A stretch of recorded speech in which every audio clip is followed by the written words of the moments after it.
He predicted the subprime housing bubble in the mid-2000s and the following market crash. So you made a ton of money? Made a ton of money. Much more than I ever imagined, I'd ever have. Then he led the charge ahead of the meme stock investing frenzy in GameStop. He even bet against Elon Musk's Tesla. So now, what's Michael Burry's reason for betting millions against Apple? Keep watching to find out. A document on the Securities and Exchange Commission website revealed on May 16th that Michael Burry of the Big Short fame is shorting Apple with put options on 206,000 shares. The 13F disclosure has caught the attention of investors who, understandably, keep an eye on Burry's activities in hopes of gleaning a bit of market wisdom.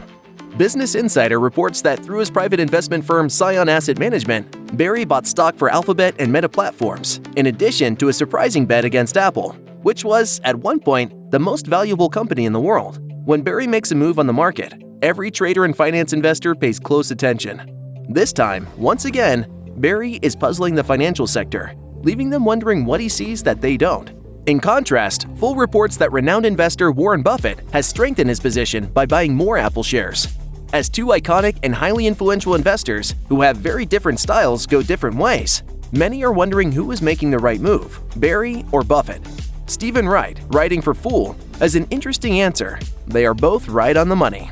Wright explains that Buffett is a long-term investor, while Burry short stock on short-term plays. Buffett is not in the business of predicting company stock prices, but invests in companies that he believes have business value down the road. Burry, on the other hand, is looking at what Apple stocks will do in the near future. Inflation, supply chain issues complicating the technology sector, China's COVID-19 lockdowns, and the performance of Nasdaq are bound to affect Apple stock in the short term, or so the idea goes. According to Business Insider, Burry has been open about his vision of the market, claiming that, quote, "the greatest speculative bubble of all time in all things is inevitably leading to the mother of all crashes, with investors piling up on cryptocurrencies and dabbling in meme stocks." Burry's put options on Apple shares given the right, but not the obligation, to sell shares at a certain price, at a certain time. Burry's bearish position is valued at around $36 million. If he exercises it, that would be the largest position in his portfolio. Apple stock had a big run, quadrupling its price since early 2019. By May 2022, the company's stock had dipped as much as 20% since early April.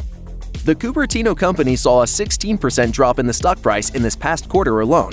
Burry's portfolio reveals his confidence in the U.S. market. He slashed it from 20 holdings to just 6 in the third quarter of 2021, with the value that dropped from $140 million to $42 million. In the fourth quarter, he swapped 3 of his remaining 6 holdings, lifting his portfolio to $74 million. Burry tweeted on April 27th, "Short sellers on his stock have nothing, zero zilch nada, to do with the success or failure of the underlying business." Apple, as with many companies around the world, was hit hard by the COVID-19 pandemic and the resulting disruptions it introduced into the supply chain. In October 2021, the company announced a record fiscal fourth quarter with $83.4 billion in revenue. However, that wasn't the full story, as Apple CEO Tim Cook had revealed in a statement to CNBC at the time that ongoing supply chain problems had cost the company billions of dollars during that same quarter. Though there's no reason to assume Apple's long-term outlook is anything less than great, it is possible these issues, combined with the general economic downturn expected to reduce consumer spending, may result in a bit of a stumble for the company in the more immediate future. Burry's decision to bet against Apple seemingly indicates he sees the potential for it to experience an atypically large split from its historical value. Though short of him laying out his thoughts in public, this remains speculation. Due to his track record, it seems as though many are content trusting him based on his confidence alone. I don't throw darts at a board. I bet on sure things. All the while, less valuable stocks for companies that don't depend so heavily on consumer spending may become more appealing until the pandemic's economic ramifications are well and truly behind us. Check out one of our newest videos right here. Plus, even more Slash Gear videos about your favorite stuff are coming soon. Subscribe to our YouTube channel and hit the bell so you don't miss a single one.